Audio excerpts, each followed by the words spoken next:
স্বৈরাচার বিদায় হয়েছে দেশ থেকে। এখন হচ্ছে দেশ করার পালা, এখন হচ্ছে মানুষের ভাগ্য পরিবর্তন করার সময়। খালি আমাদেরকে পরিশ্রম করতে হবে, আমাদের কাজ করতে হবে, আমাদেরকে ঐক্যবদ্ধ থাকতে হবে। আমরা যদি ঐক্যবদ্ধ থাকি, আমরা যদি কাজ করি, আমাদের পরিশ্রম করি, ইনশাআল্লাহ এর দিনে আমরা আমাদের সেই প্রত্যাশিত বাংলাদেশে গড়ে তুলতে সক্ষম হব। এই একসাথে আমরা কাজ করবো, সেজন্যই আমি বলি, সেজন্যই আমি একটি কথা বলি, করবো কাজ,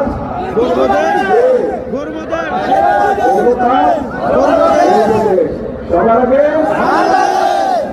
সবার আগে বাংলাদেশ। আগে সেই বাংলাদেশকে যদি গড়ে তুলতে হয়, তাহলে আমাদেরকে একসাথে থাকতে হবে, আমাদেরকে সঠিক লোককে ভোট দিয়ে জয়যুক্ত করতে হবে, যাতে তারা আপনাদের সমস্যার সমাধান করতে পারে, এলাকার মানুষের সমস্যা করতে পারে, এলাকার সমস্যার সমাধান করতে পারে।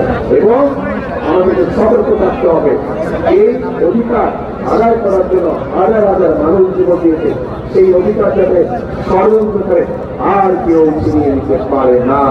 এই ব্যাপারে আমাদেরকে সতর্ক থাকতে হবে, সজাগ দৃষ্টি রাখতে হবে।